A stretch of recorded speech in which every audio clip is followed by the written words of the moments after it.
is going to be a grand slam home run. Swing and drive. Belton right. Welcome to the show.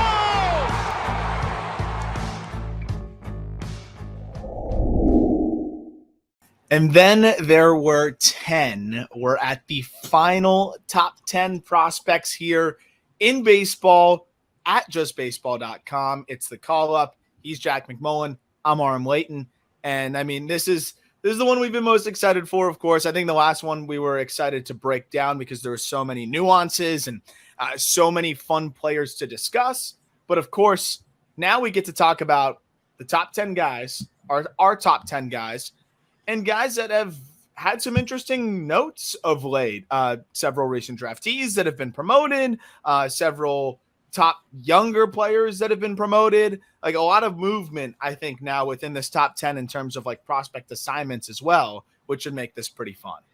And there's more pub on these guys than anybody else in baseball. I think 10 is like, honestly, 10 might be underrated.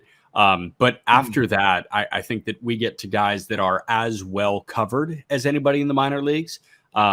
Now, does that mean that we need to give you the 811 on them? Not necessarily. Like, obviously, you're going to give pertinent numbers, but I think the benefit of this one is we can give people like the most up-to-date update on these guys. Yeah, 100%. It's perfect timing, to be honest. Like, if we had gotten through these top 10 maybe last week, ironically, I think we'd have less on, we're going to talk about Cruz, we're going to talk about Skenes, we're going to talk about Amador, who was just promoted. Like several guys that interesting things have happened within the last week. So we'll jump right into that. And then, of course, a reminder that we're going to get into all of the promotions beyond these guys in the next episode, as well as an episode highlighting the players who will potentially, or candidates who we think should be considered as rosters expand in September. Also a reminder, if you can leave a rating or a review to help us grow this show, that would be greatly appreciated. Also subscribe if you're watching on YouTube. The link to these write-ups is available in our episode description. Let's jump into it, Jack. We'll jump right in at number 10, who's Adael Amador. And I think it's only a matter of time, Jack, before he's top 10 kind of everywhere. Yeah. And I think what a lot of evaluators and rankings and outlets were kind of waiting for was, can he do it at AA? And we're about to find out. Amador, the Colorado Rockies, switch hitting, second baseman. I think he's listed as a shortstop. He still played some shortstop. I think he's capable of playing shortstop in a pinch. But to be honest, he's a second baseman to me, and I still love him as one of the better prospects in the game at that position. A little bit of background real quick, though. Not only is he kind of handling an aggressive, or not even aggressive, but just a promotion to AA, he's doing that off of an IL stint. He got hurt at the end of June, hadn't played since then. Had some rehab games at the complex, of course, lit it up there. And then instead of returning to high A, just returned straight to AA. Hits in each of his first two games there, where they had him hitting for leadoff and then they had him hitting cleanup against Somerset, which I thought was interesting. This is a really fun player. I told you on the Just Baseball show when we were kind of doing the rapid fire through the top 100 that this is, for my money, the best bat-to-ball prospect in the minor leagues. And you do that as a switch hitter with above average EVs at 20 years old, and you're a top 10 prospect in the game. He ran what? He ran a 10% K rate? I think it's right at 10%. 26 Ks and 259 plate appearances. Yep. So bada bing, bada boom. There we go. Best bat to ball guy in the minor leagues. Amador. Yeah. My only thing is he's gone 1 for 4 at each of his first 2 games. That's not, I don't think that's anything special. Do you? Yeah. Off the IL. I am out. I'm out. Yeah. 400 at the complex is so impressive. And, yes, he's walking more than he's striking out. Yes, the strikeouts aren't apparent. Spokane is a pretty easy place to hit, but 9 homers for a 70 hit tool guy, I will take. How many homers do you think he hits in Colorado? I think he's going to surprise people. The thing with Colorado is I think somebody like Amador, and we talked about this with Luis Arias, and why, I wrote something going into the year about why I thought Luis Arias will actually be better at Lone Depot Park because of the fact that it's a bigger stadium. And people are like, oh, well, his power is going to go from minimal to zero. Like, no, well, he's going to have way more room to work with in the outfield. And this was Jeff Conine, pointed this out to us on the Just Baseball show, because I asked him, like, Jeff Conine hit like 500 at Coors Field in like 100 games. It was like, it's not even an exaggeration. Go look at Jeff Conine's numbers at Coors Field. And he said, I didn't love it because I could go deep there. And like, trust me, I hit home runs there. I loved it because I could have an ass out single that would be a fly out elsewhere, but everyone's playing so deep it falls. Like, Jeff Conine, underrated bat to ball guy, that he's just like, I knew I could just put the bat on ball and I'm going to have a bunch of hits. The difference is with Amador compared to an Arias or a Quan or, all the guys that we talk about, the Madrigals, the bat to ball guys, Amador's power is better than all of those guys in the EV department. 102 mile per hour, 90th percentile exit velocity. That's several ticks higher. I mean, Stephen Kwan's sub 100. Luis Arias is sub 100. And Amador has flashed 110. So, I mean, a max exit velocity from Luis Arias off the top of my head this year is 102, 103.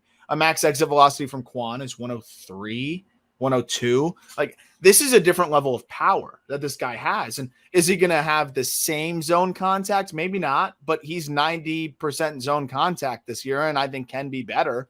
But to answer your question, I think he can hit 15 home runs at Coors. But where I think he's really going to break people's brains is how many doubles he hits out there, which 2 doubles count the same, man. Like, and I think that's what he's going to be doing. So I don't know if anybody's ever going to hit 400 again. And listen, you know where I'm going, and it's lofty as shit, but I don't think it's going to happen. I think Ted's the last one to ever do it. Arise could hit 360 right now. Arise is probably the guy that's going to get closest at 370. Or if the stars aligned, Luis Arise, I think, can hit 380 with the Miami Marlins. Can Amador put together a year where he hits 380 with Coors Field as his home ballpark? I don't think it's out of the cards entirely. If I could take one player on the top 100 list that has a chance to do that, given their ability to hit and where they're playing, 100%. Yeah, that's my answer. I think he will win batting titles. He's a switch hitter too, right? So it's like, I love his left-handed swing way more, and he's a better hitter from the left side.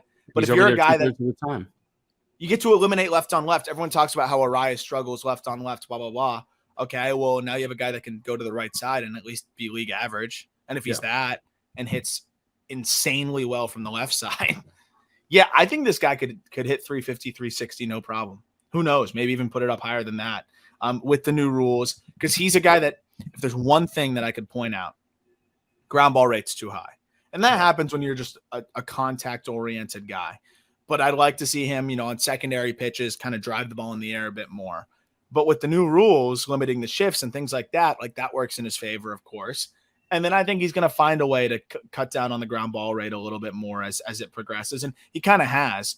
The big test is going to be how much power does he hit for in Hartford. And I think that there's going to be some sneaky power in Hartford because I think he hits the ball harder than people think. Like, again, Anthony Volpe had a lower 90th percentile exit velocity. The difference was Volpe lifted consistently.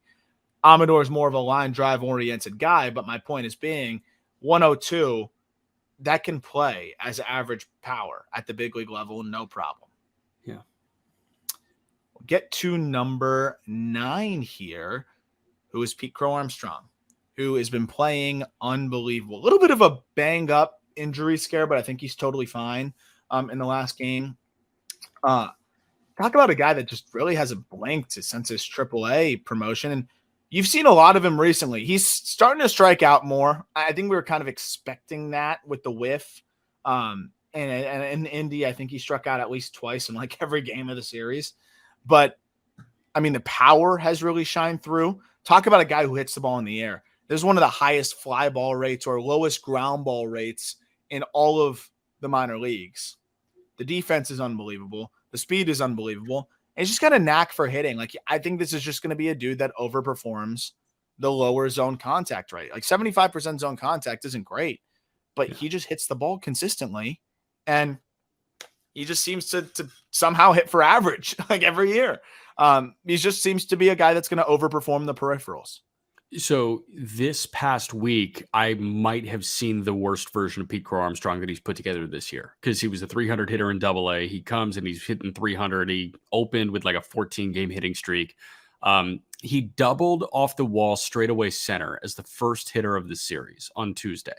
After that, I think it was an 0 for 17 stretch with 8 Ks. Yeah. And oh, by the way, there was a game in which he commit 2 errors because he tried to play hero ball a couple times. It was fascinating. Like, there was a confirmed triple for the backup catcher for Indy. Like, off the wall in right center, Canario had leaped for it, or Palaza had leaped for it. He didn't make the play.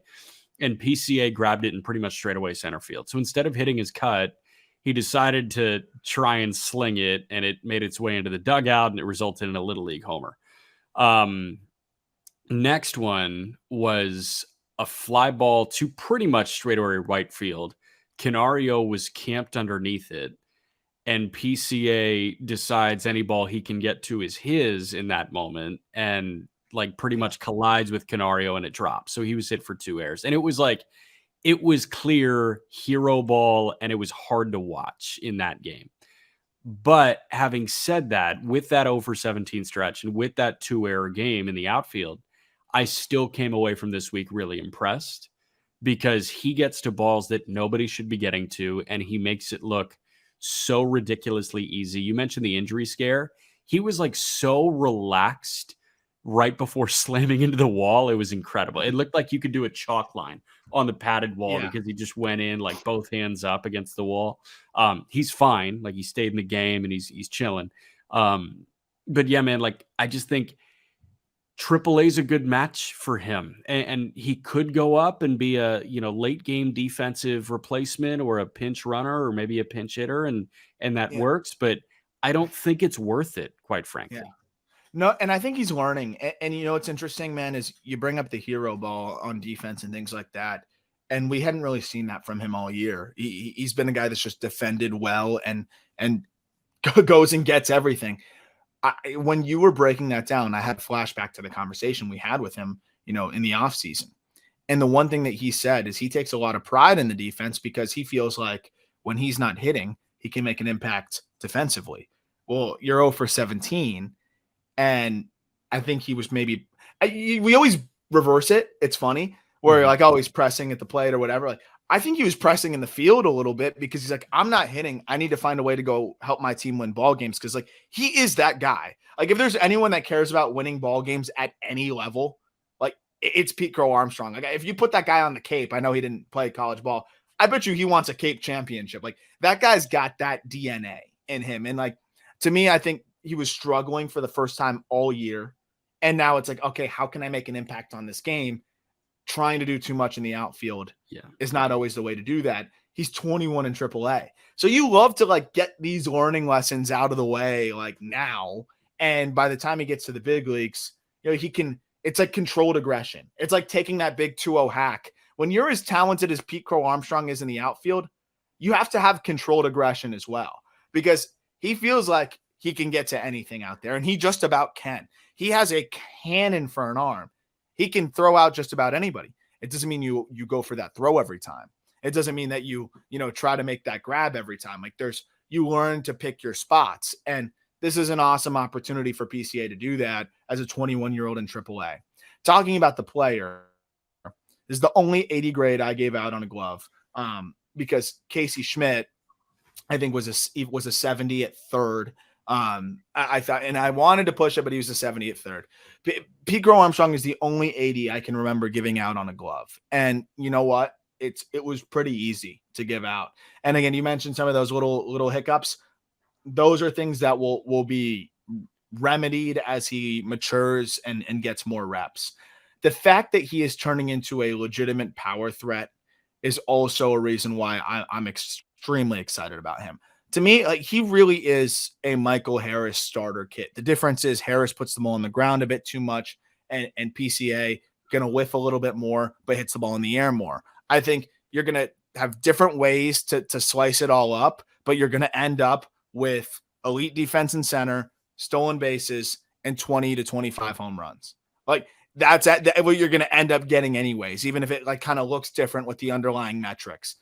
They both chase too much. That's improved already for PCA, and I think he's cut that chase rate down a little bit quicker than Mike Harris did. We'll see if that happens at the big league level. But you have a guy here that 105 mile per hour, 90th percentile exit velocity. I don't think anybody thought PCA had that in him. That's borderline plus.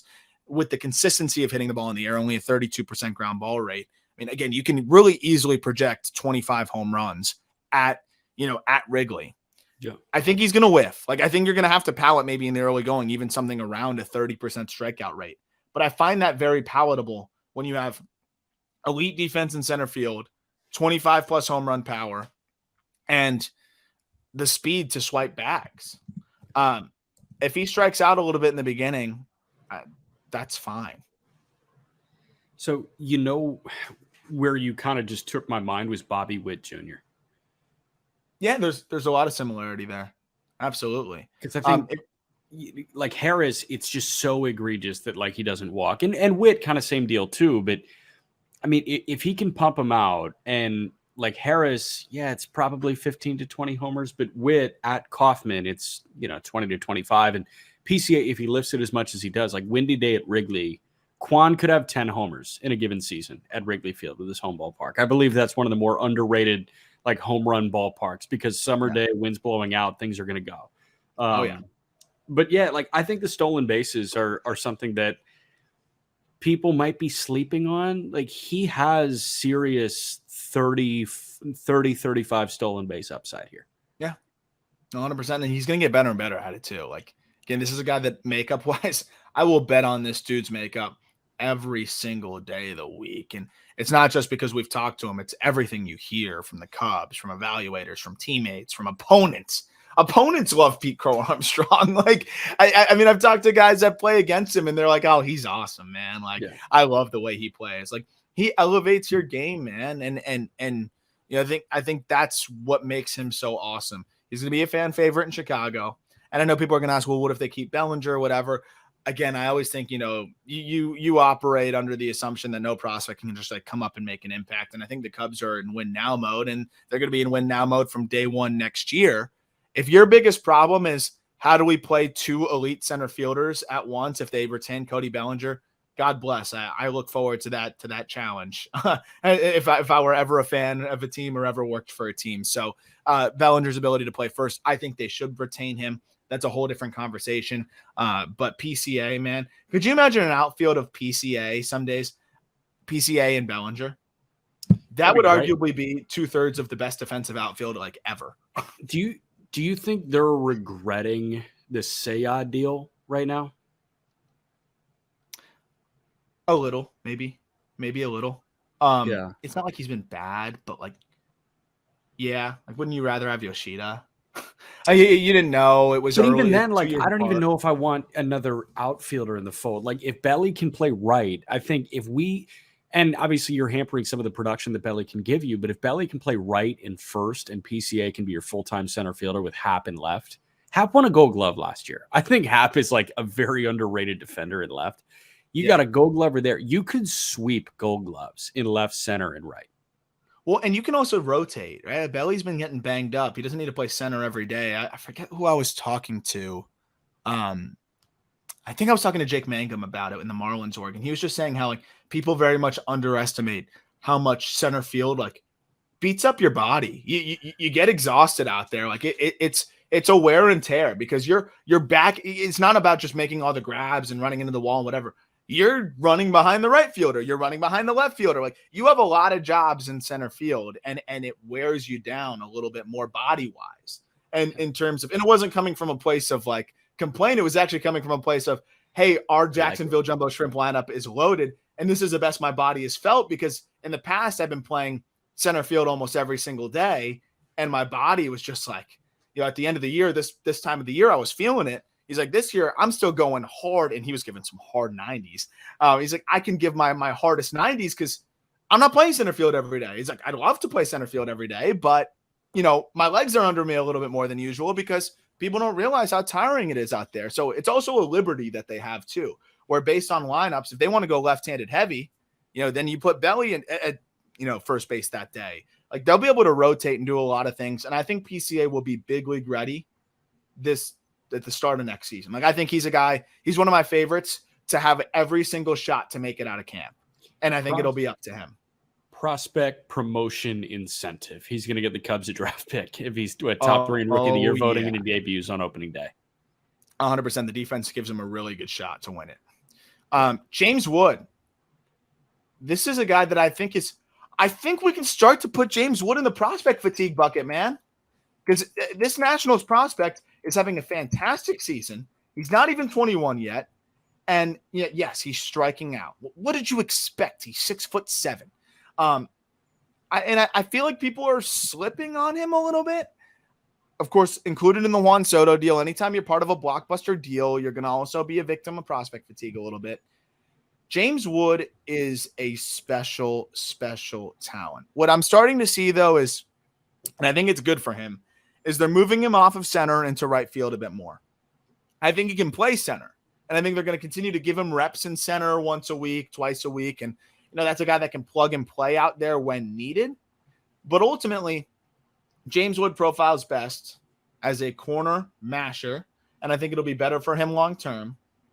And this guy in his age 20 season is putting up great power numbers in Double-A. Again, would I like to see him strike out less? Of course. And over his last 40 games, the strikeout rate has continued to climb.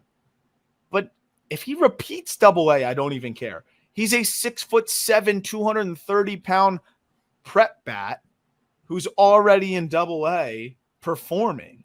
I want to see him improve the approach, and I think that will take some pressure off of the swing and miss concerns, because I don't think the whiff's egregious. I think it's a little bit of the approach and a little bit of the ability. We talk about guys with long levers. We've seen O'Neal Cruz struggle with breaking balls. We've seen Elly De La Cruz struggle with breaking balls. And previously, Aaron Judge.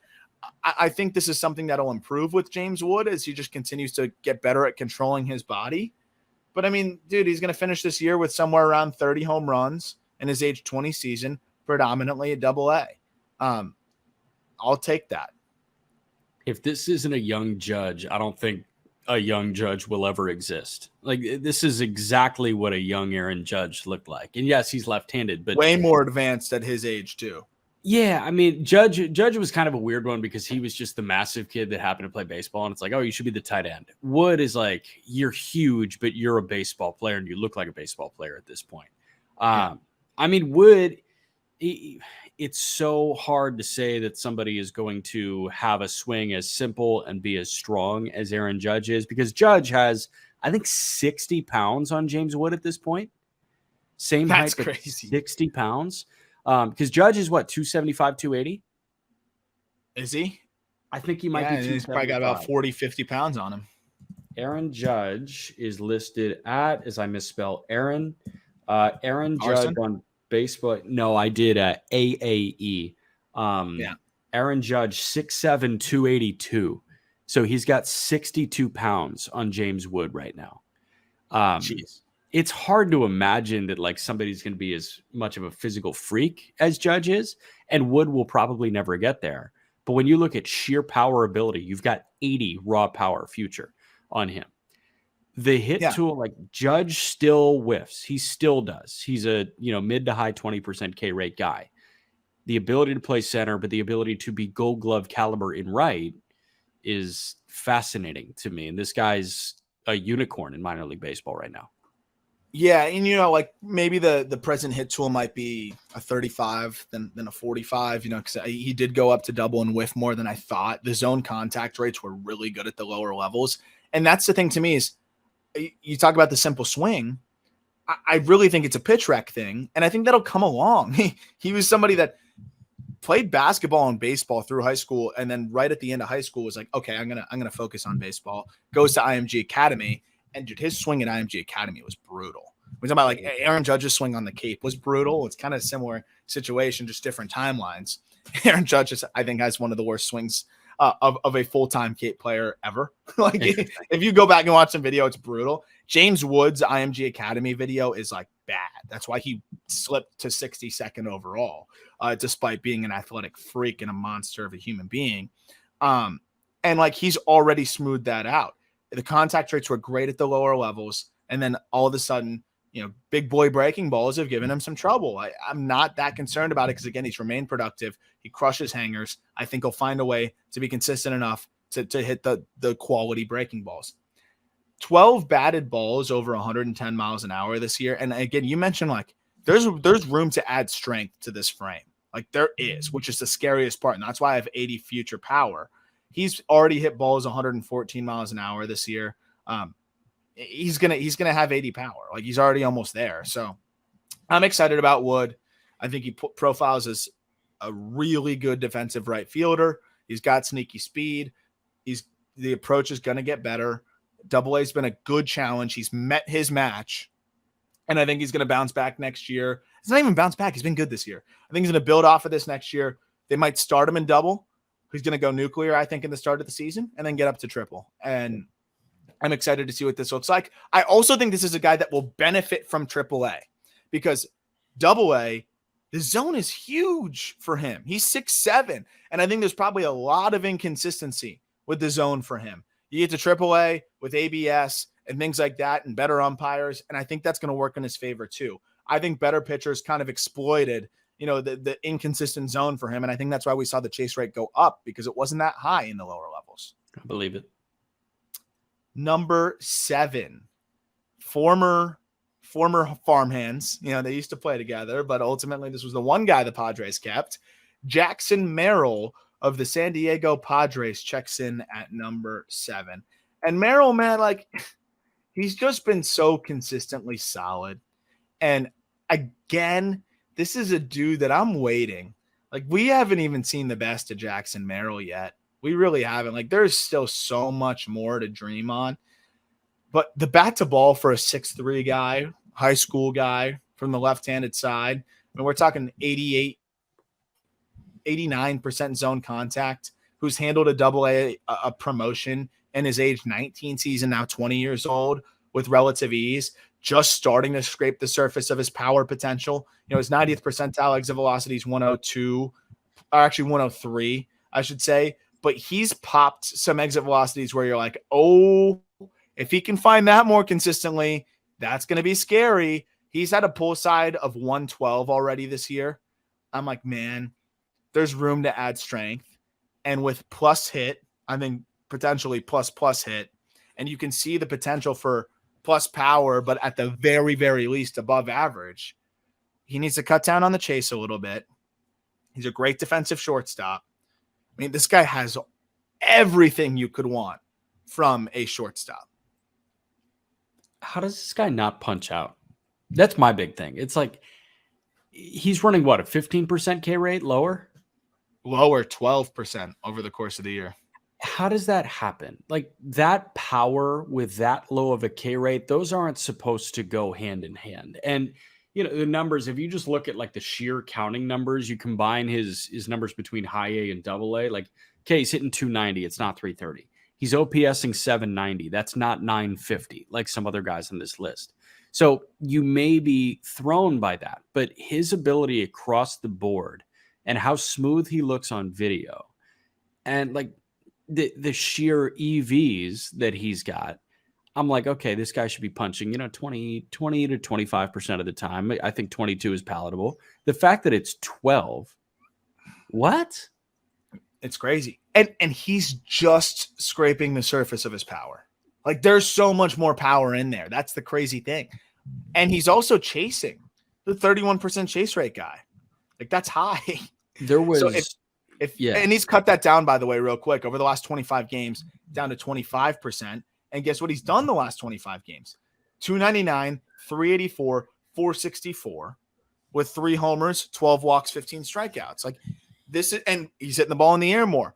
I think Jackson Merrill next year will be the minor league player of the year. If he's there, he won't be there long enough. He'll get called up. I think it's all starting to come together for him. And he's doing it in double. It's all coming together for him in double. I see plus hit. I see above average power. I see above average defense at shortstop. And I see average to above average speed. What else do you want? From the left side of the plate. This is a well-rounded shortstop who has the potential, I think, to be a perennial all-star. So there was a report from, I think, Dennis Lynn at The Athletic that Merrill could have been a sleeper for a late season promotion, like a September call up. Thank God they didn't. I don't think it's not going to happen now because they're out of contention. But if they were in contention and they did that, that would suck. But I also don't think he would get blown up. I think he wouldn't get blown up. Meet the level. No, it would just be like, is he hitting for any power at all, or is he like in pure fight or flight, like bat to ball mode? And what would that look like? Because what's really impressed me is 700 OPS. Yeah. Yeah. What's impressed me is like he's starting to get into the power more. And you're a guy that the field of hit is what got him drafted. The field of hit is what really impressed people, and then it was the growth spurt that really elevated his ceiling. And then all of a sudden he has all this length to him and these levers. And now he starts adding strength. And now we're seeing like, oh my gosh, this is what this guy can be. And that's how he's quickly started to ascend. I mean, he was 27th overall pick in 2021, and people thought that was a reach. He was an underslot guy. And then he starts to add and add and add and add. And people are like, oh, wow, like this guy could be a star. And again, I think there's still so much more to add. So if he adds, 5-10 more pounds of muscle, also just learns how to leverage the lower half better. Like there's some times where he still has that bat to ball, like that smaller bat to ball high school guy in him. And I see him just kind of flick the hands and shoot it the other way, kind of Brooks Lee style. And I'm like, you can do that with 2 strikes, but like, nah, man, like when you get your A swing off, you got 112s in you. Like I want to see the 112s, because we start seeing those 112 mile per hour EVs mixed in with the ability to flick the ball the other way. And you've got a combination of elite hit, above average to plus power, and a guy that I think is going to be a war machine at the big league level. Yeah. Number 6, we got to drop him. He got blown up in Double-A already. Paul Skenes. Paul Skenes, number 1 overall pick with the Pittsburgh Pirates. I'm of course joking, but welcome to Double-A, Paul Skenes. Tough game. Baseball's tough. I think it was 2/3 of an inning, 3 hits, 4 earned, 2 walks, and 2 Ks. He threw 33 pitches, 16 for strikes. I don't think people realize how much harder Double-A is and how much more talented Double-A is than Low-A or even High-A. Come on. Especially nowadays, it's a massive jump. I am not worried about Skenes whatsoever. I literally watched him in the Low-A game just work on changeups. Like that's all he was doing. He just threw like 4 straight changeups. And this start, he just wasn't really locating, man. Like he's falling behind. And then, we've talked about it. The fastball shape is not the best in the world. I'm not worried about that in terms of him being a successful big league pitcher. But the reason why we weren't worried about it is because 1, it's 100, and 2, he spots it well.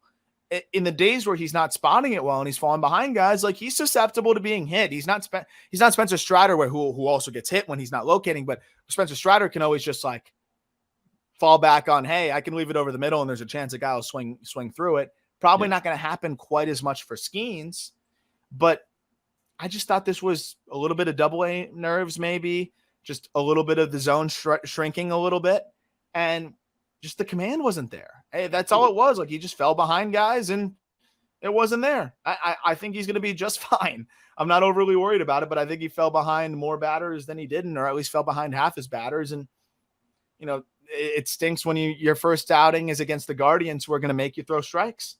And that was all it was. Guardians Double-A affiliate. They made him throw strikes and he didn't, and he got hit, and he's going to bounce back and have a great start next time out. I'd assume. And if he doesn't, I'm still not worried. Like it's going to take a handful of bad starts for me to be concerned. The slider just wasn't totally there for him in terms of the sweep. Again, the location wasn't totally there. He'll be fine. We can zoom out and talk about Paul Skenes, the pitcher, though, if you want, but we've already talked about him a lot too. Yeah, I mean, at this point, like I think you have to look at Paul Skenes is closer to Hunter Green than Spencer Strider. And Hunter Green just signed a $50 million extension.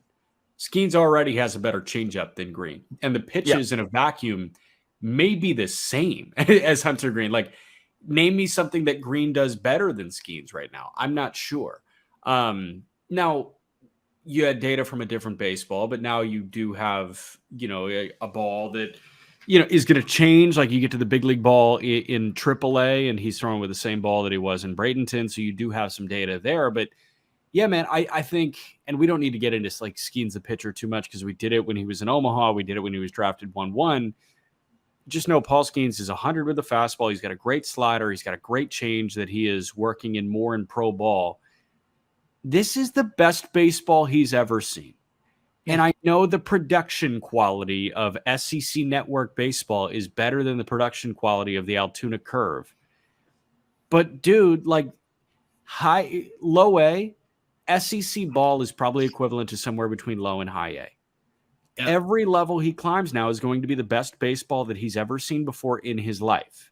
You can't expect a 1.7 ERA and 16 Ks per 9 in AA. You just can't. And if you did, then you were wrong in your assessment. Yeah, 100%. And I saw a guy that was kind of working on some stuff still. Like, that's and again, okay. I think he threw some like cutters in there that we hadn't really seen from him. It's a start. I'm going to go back and watch a little bit more in detail with now the data loaded in where I can kind of get some of the numbers behind some of the pitches. But some pitches were labeled as cutters. And what I think is interesting is like fairly so because they have a totally different movement profile. So I think he's not chasing results. Of course, he would have liked to get out of the first inning. And this was one of those where he was working on something against low A hitters. It was light work.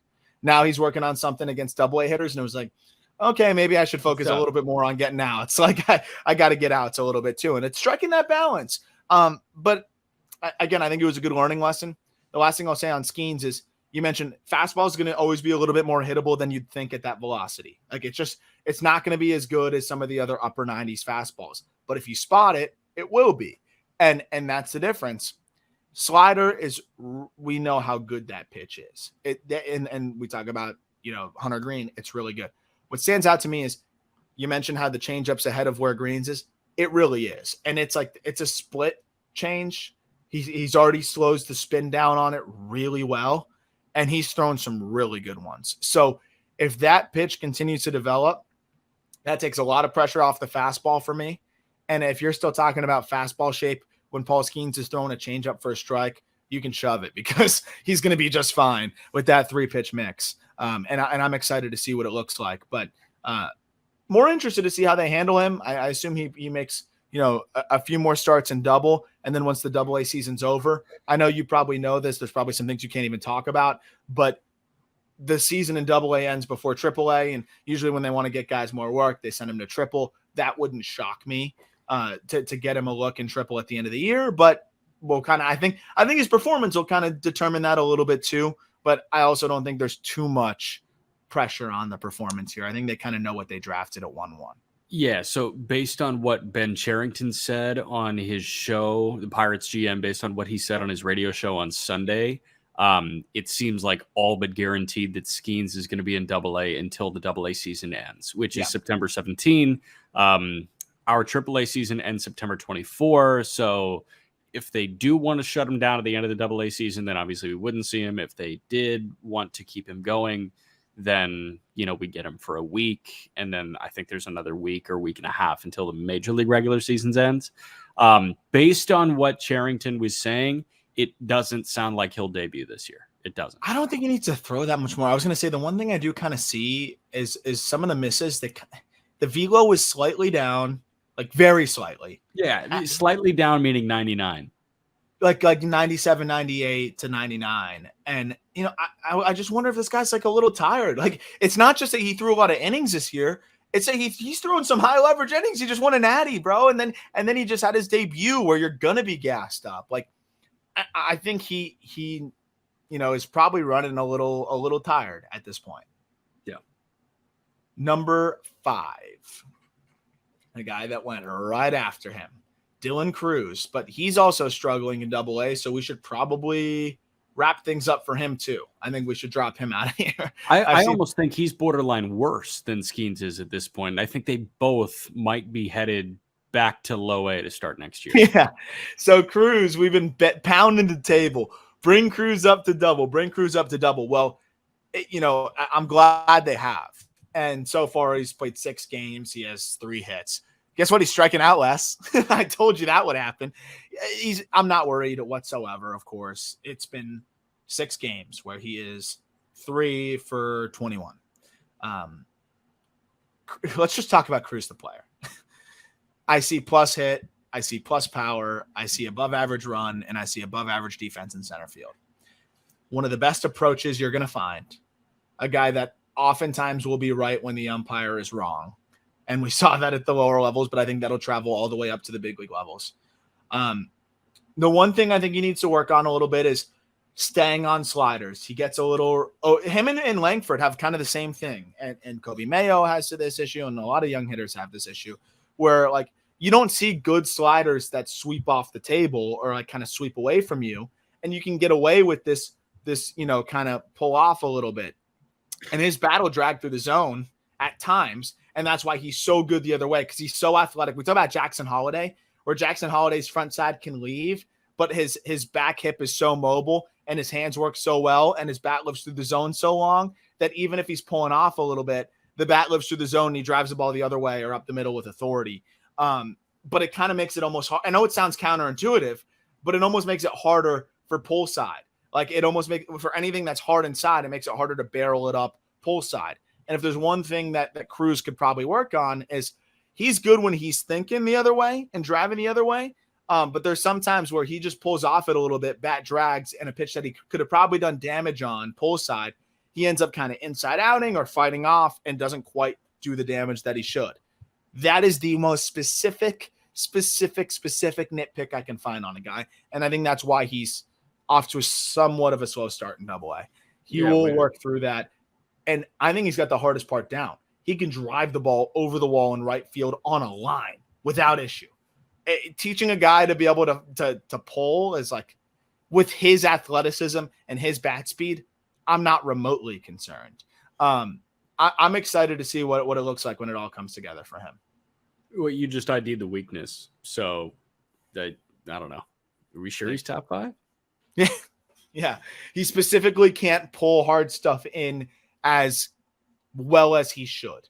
It sounds like he's a flawed prospect and he should probably be in the 80 range. Yeah. What sucks is Cruz at second overall. That probably means he's being left out of the next Bowman draft. Yeah.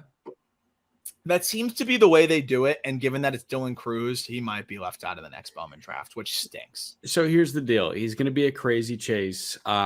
It feels like it'll be worth it, though, because he's borderline blooping perfect at this point. And you should track Dylan Cruz cards whenever they become available on alt.xyz, alt.xyz. The only place to search for cards is alt.xyz. Alt allows you to combine all the major marketplaces and eBay at one time. It's a free app. So you download it. Link is in our episode description. You download it, you type Dylan Cruz, and like nothing's going to pop up right now, but when he inevitably does, or if you want to type Adael Amador in there, you type his name into the search bar, or you type a specific card into the search bar, and Alt is going to return you every Amador card you can find, and eventually every Cruz card you can find that's available for sale. If there's nothing there, they will ping you. They'll literally send you a push notification if it is there. You're never going to use another app for researching and buying baseball cards ever again. Alt.xyz, link is in our episode description. Yeah, I mean, the best part about it is being able to be pinged whenever a card that you're looking for is on the market. And that's the feature that I 100% love the most. And then also being able to price. Their price guide is awesome, showing you kind of every recent sale as well, from eBay to every other marketplace. So you have an idea of what you have and what it's worth, or what you should list it for as well. So it's a great place for all of that good stuff. Link in episode description. Last thing I'll say on Cruz, I mean, so far as a professional, like we can only work on like small sample size theater here. I mean, the spray charts kind of back up everything that we've said, like a lot of hard hit balls the other way. He has crushed some hangers pull side, but for the most part, it's velocity. He's going hard the other way. I know that this is something that Cruz is going to rectify. And once he starts lifting the ball in the air a little bit more pull side, and again, also you can leverage your hitters counts to get comfortable doing that and then get to your spot. I will take this any day of the week, because this is a guy that I think once he gets to a place where, hey, I can drive it the other way with authority and stays on it better, he's going to be able to hit breaking balls that, maybe fool him a little bit, that are a ball off the plate and poke it the other way for a hit. And I think it's going to be one of those guys where it's just, how do I get him out? But for now, it's being able to stay on those sliders. And I think that's going to be the thing to work on, because it's a little bit of a catch-22. I want to be able to go pull side more and hit the ball with authority pull side more, but I also want to be able to stay on sliders and drive them the other way. And I think right now he's getting caught in between professionally. That's the only specific nitpick. But to wrap up, what do you think it all looks like when it all comes together for Cruz? Because I do think it's a little closer to 20 home run power than 30 home run power, just based on like the kind of guy he is. Because I think he's lead the league in doubles type more than he is like hit 40 homers type. But I think he's going to hit for average. I think he's going to hit a ton of doubles. I think he's going to hit some home runs, and I think he's going to play good defense in center field. Like, what do you see at the end for Dylan Cruz? I see the most well-rounded player in baseball. Like, to be totally honest, I think this guy, I don't have as keen a hitting eye as you do. So, I didn't even see like I didn't see the slider issue in double. What I just see is a perfect baseball player. Yeah. And he's damn close. What's crazy is, yes, limited ceiling in each of the 5 tools. And by limited ceiling, I just mean not 80 grade. Like, he could be 60 across the board. And if he's 60 across the board, we're looking at Mookie Betts with less juice that plays center field. And it's an insane comp to lay on that guy. But this guy is the best college baseball player in recent memory. Yeah. He's amazing. No, I mean, he can be. I'm excited to see what it looks like, because the last thing I'll say is the mobility in the box, the hip mobility, the moves that he's able to make in there. He can use that to his advantage to be a very tough hitter to get out and get off all different types of swings that guys envy that kind of mobility and movement. Yeah. So number I think 4, he's borderline perfect. Yeah. Yeah, he really is. Like, for a prospect, it becomes just the nuances of what you're doing pitch to pitch, and that's the separating factor. Guy that's really perfected those nuances, or at least elevated in so many ways, is Jordan Lawler. And I know that this is one that I know you're pumped to see him ranked where he is ranked. Lawler already reaching AAA right at his 21st birthday is something else. And by the way, Jack has not blinked in AAA. He has hit safely in every single game at the AAA level. And this is such a perfect candidate for a go nuclear type in AAA, similarly, because EVs, like, pretty much, and this puts things in perspective here, by the way, on Adael Amador. EVs are pretty much the same as Adael Amador, slightly higher at 102.5, 90th percentile exit velocity. 20% chase rate's unbelievable. Contact rate's really, really good. Hits the ball in the air, though, consistently. Only a 37% ground ball rate. So you start looking at that, and you're like, oh, you're going to put this guy in altitude? I think he's going to go insane in AAA for the rest of this year and then into next year. And what really stands out to me, this guy rarely misses a fastball, like, just demolishes heaters, which I love that, because, like, of course, you have to hit heaters to be good. But if you're going to be, like, almost all of these prospects are going to have some sort of struggle with breaking balls. If over your last 60 games, you're hitting 370, 485, 640 against fastballs with more walks than strikeouts, takes a little bit of pressure off of your ability to hit the breaking balls. Yes, he could be better against sliders. He has a 670 OPS against him this year, but he hardly chases them at an 18% clip. So that hedges that for me. He's crushed curveballs. He's crushed changeups. It's like his only issue is sliders, which he doesn't chase. You can succeed if you never fix that. And then we can talk about the 70 run. We can talk about the defense. Like, this guy is a star in the making for the Arizona Diamondbacks. Yeah. Only thing that I'd like, and I'm not even pushing back, I'm just curious. I was thinking he was closer to like a 65 future in the field. Why do you think he's 55 and not 65? I might be wrong, because this could change. My only concern is his arm. Okay. There were so many plays that, like, I wondered, I'm like, is that going to be made at the big league level? Like, the arm is just not totally there. And I mean, that's a really big separating factor for me. Like, when I'm looking at guys and how they translate to the big league level, his hands are unbelievable. His actions are really good. His range is impressive. And he seems to just put himself in spots where the arm doesn't seem to hold him back enough to where, like, he has to move off of the position, but it's average at best. And like, I feel like at the big league level, to be a plus defender, you got to be making these plays that stretch your range. And like, he can get to them. Is he going to make the throws? But would it surprise you if Jordan Lawler ends up developing a plus arm? If he does, then he's a plus defender. But for me, my question was like, if I'm looking at DRS, and that's what I'm trying to project here, which is probably the hardest thing to do, I wonder how much the arm limits him, because I saw an average arm at best. Got you. Okay. Yeah. I'm thinking, honestly, it might just be accuracy, because his range is incredible. You've got 70 runner, and I think all the clips that we've seen are of the insane range. So the question is, can he make the play to the backhand? Is the throw not going to get there in time? That in turn is infield singles and not errors. So this guy, I think, will always be viewed as if he can get to the ball, and DRS is way higher grade than like my P brain can think of. But if he can get to the ball and the throw is just a beat late each time, DRS is going to be negatively impacted. Yeah. So that's what I'm looking at. But again, like, if you get to the ball quicker than everybody else, I'll take him to double Myers WAR. I will take him, not double, but like that was a bit of an exaggeration. But like, I will take him to clear Myers WAR by a lot, because I think he's a much better defender.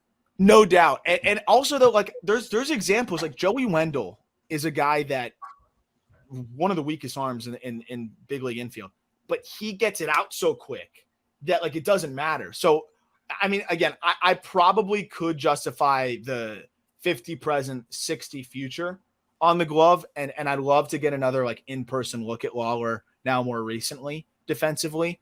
I think he's without a doubt an above average big league glove at short. And maybe if he can get it out quicker, he's such a freak athlete that it'll work. But yeah, I have a little bit of arm bias at the shortstop position. That said, absolutely becoming a menace on the base paths. 33 for 37 in Double-A. He's 2 for 3 so far in Triple-A. That's a huge part of his game. I think he's going to be a 20-20 or 20-30 threat, 20-40 threat. And again, you get the above average defense. He's going to always walk, because the chase rate at 20% is really what puts him over the top for me, because it's like, this guy is going to be just so hard to strike out. Okay. Number 3, Jackson Chourio, Milwaukee Brewers. This guy's gone absolutely nuts since basically the tacked ball was taken out of circulation. I think you can credit that to a point, but I honestly just think it was Jackson Chourio getting comfortable at the Double-A level in a season where he was 18 when it started and now is 19 and 5 months. Since the tacked balls were taken out of circulation, we're looking at 340, 390, 571 slash line with 8 homers. It's power to all fields. The defense has been slightly disappointing for me in terms of like, I was hoping he'd develop into this very special defensive center fielder. And I think he looks like he could be a good one out there. He could be elite in the corner. I think he can develop into an above average defender in center field. But what I've been really impressed by is bat to ball has continued to improve. The approach is just overall continue to improve. The ability to go the other way has improved, and he's just settled into Double-A as a 19-year-old.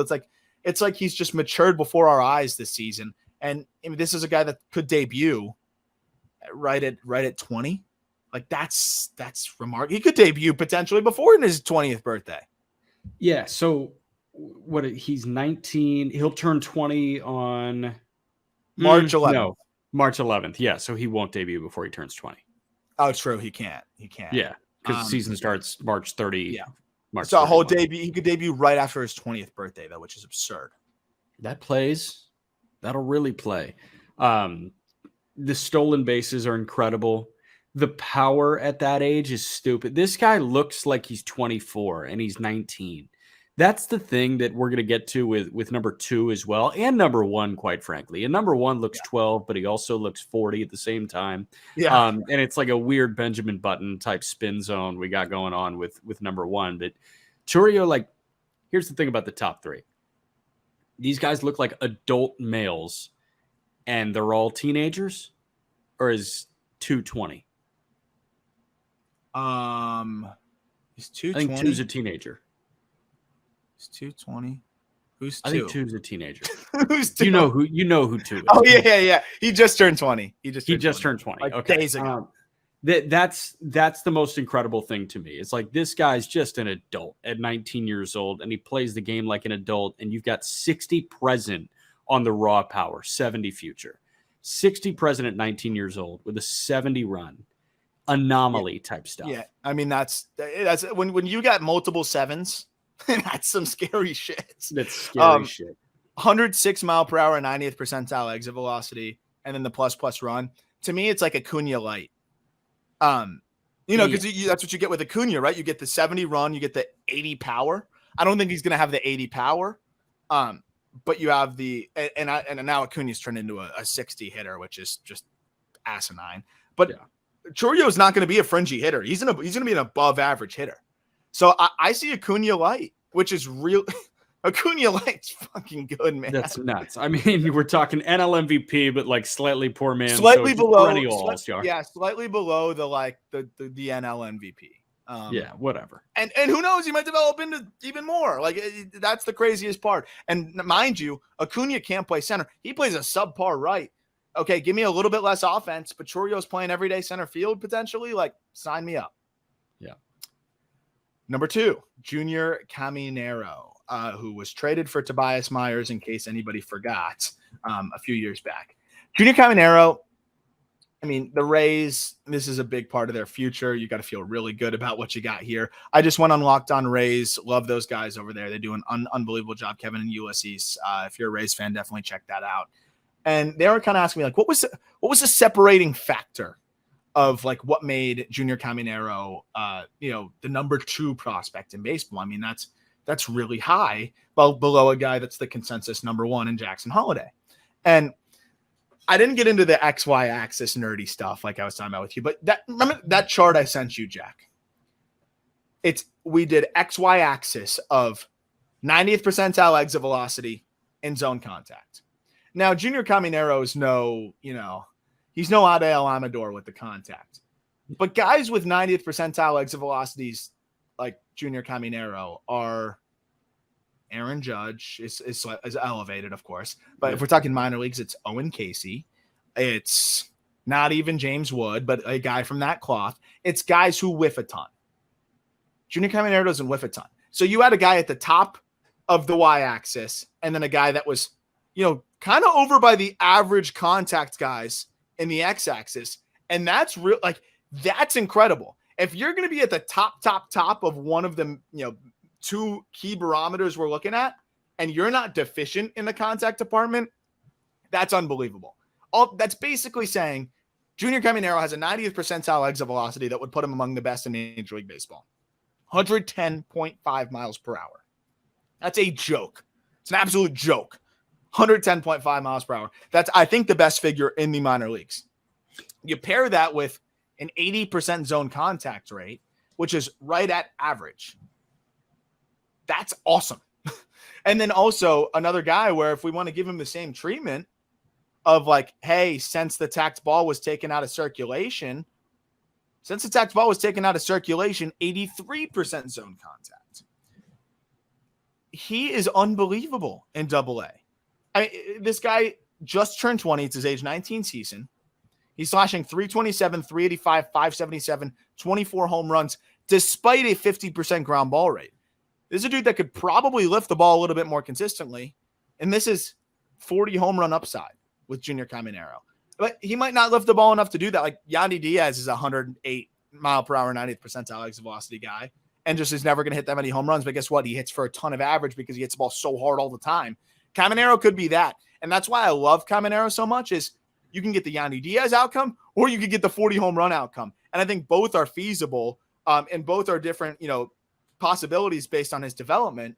And then you have the ability to, I think, stick at third or at least play a really good first. I think he sticks at third. I think he's a better defender than Yandy Diaz. It's like an elevated Yandy Diaz, and that's a really, really damn good player. Yandy Diaz is an all-star 10 years out of 10, putting together the year that he's putting together, and he's an MVP. He'll get MVP votes. He won't get first place votes because Ohtani's going to get all those, but he's going to get second or third place MVP votes, especially with the narrative surrounding the Tampa Bay Rays. So who's to say that Caminero doesn't have an MVP in his future? I'll give you another XY axis. The level of violence in his swing and the level of control in his swing, he's topping both. Like somehow this is maybe, and you've spent a lot more time watching minor league swings than I have, but in, I don't know, 3, 4, 5 years of watching minor league swings, this is the most athletically violent and controlled swing at the same time that I think I've ever seen. When we talk about feel for the barrel, that's this, because I think you hit the nail on the head. Like if you read the first paragraph of my write-up on him, a lot of the pre-swing moves are like, some yellow flags that you want to, you're like, okay, well, let's see what the contact rates look like. I said, Caminero uses a big leg kick, a barrel tip in his load, but his athleticism in the box and elite bat speed help him be on time despite the louder moves. And that's exactly what it is. He's also simplified the moves a little bit, which I think now he probably feels like he has an eternity. And it works for him. Like there's guys that it just works for. And I agree. I think it's controlled violence, and it's some of the most impressive controlled violence you will see. And that's why I'm a full believer in Junior Caminero. I think he's clear cut the number 2 prospect in the game. And, you can make a case has higher upside than Jackson Holliday. The difference is Jackson Holliday, I think, is the safest bet to be a big league regular that, like we've seen in a little bit, right? Like this guy just like hasn't blinked anywhere. And it's absolutely remarkable because he's just scraping the surface of what I think he could potentially be. So we'll wrap up with the number 1 prospect in Major League Baseball, the number 1 prospect in the 2022 draft, Jackson Holliday. Not breaking anything crazy here. I think he's pretty much the consensus number 1 prospect. He has one of the best approaches you're going to see from a teenager, running a chase rate at sub 20%, despite climbing up levels rapidly. He started this year in low A. He's already in double A and putting up a 147 WRC plus in double A. His defense, while a little bit raw at shortstop, you can see the tools to be a plus shortstop. The bat to ball is impressive. I talked about, how he kind of can improve the lower half a little bit to tap into more power, sometimes leaves the ball a little bit, but his feel for the barrel and his ability to hold the back hip is so impressive that he still consistently makes contact. He has so much more power in the tank. Like, I think he will develop into above average, maybe even plus power, and he's just scraping the surface of it. Another guy, 102.5 mile per hour, 90th percentile exit velocity, but I think he can easily get that to 104 by next year as he adds some more strength and continues to mature. This guy's been absolutely incredible this year. Patient approach, good feel to hit, just a knack for hitting in general. Like, he sprays the ball all over the field. And once that power starts becoming more of a part of his game, which I think it will, right now it's more doubles than homers. He's got 33 doubles and triples this year. Like, it's game over. This guy's going to be a perennial all-star. He is road to the show on rookie mode, but he's better than that because nobody that plays road to the show is patient. Like, they just swing it. Yeah, no way. So, like, he's somehow better than, like, a video game level. Bump that ETA up 2 years, man. Like, he's 2024 bound. Yeah. Can you believe that? Because going into this year, I didn't blink and I put 2026. But yeah, he's up next year at some point. Yeah, and like June, not September call up. Like, he's up when he dominates triple. Triple. Like, he has not failed yet, and I just wonder where the failure is coming. And we say, hey, push prospects to the point of failure and see how they handle it. Where does the failure at the big leagues? Like, you might have to do it. It would happen at the big leagues where, like, they would start similar to Dylan Cruz, start like busting him in really hard.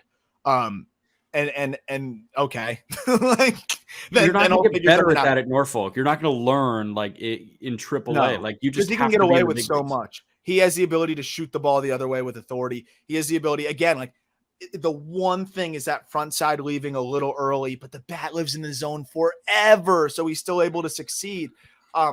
That's the one nitpick, and once he fixes that, he's going to tap into more power. He's going to hit some more home runs, and I think also he's just going to physically strengthen a little bit.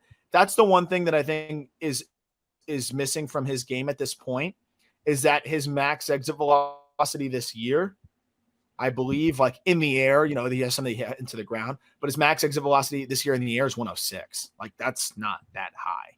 And the fact that he's slugging the way he's slugging just shows you how he's able to backspin baseballs, how he's able to find the gaps. And that's a knack that, like, I don't think is going to go anywhere. Once he improves the lower half a little bit and strengthens a little bit more, I mean, dude, you're going to have that knack to hit and the power. Like, it's going to be, I think, like that Kyle Tucker type of offense paired with everyday shortstop ability with plus speed and a really patient approach. I can't wait to see the final product of Jackson Holliday, which is why he's the top prospect in Major League Baseball. Dude, I'm the one with the lofty comps, and you just gave me Kyle Tucker at shortstop. Yeah. Damn it. Yeah. I'm in. I love it. Yeah, I mean, you said Mookie Betts already, which is nuts. So we both got ours in. We got ours in on this one. We got ours in. Well, that'll do it. A reminder to pick up if you want to buy some Just Baseball merch. Link is in the episode description. Have this really breathable, comfortable Just Baseball polo with Adidas. Check that out in the link description. We got everything from coffee mugs, t-shirts, hats, whatever you want. Great way to support JB, and we really appreciate it. Also, go check out that alt link. A lot more coming up. We talked about the scheduling that we can, you have to look forward to, from September call-ups to, promotions across the game. There'll be more promotions as we're literally recording this, so look out for that. A couple exciting episodes coming up this week, as well as finally getting to that Davis Schneider interview. I've not wanted to bother the poor lad as he just has been going nuclear, but we will line up on something this week. As always, thank you for listening. Look forward to talking prospects with you tomorrow.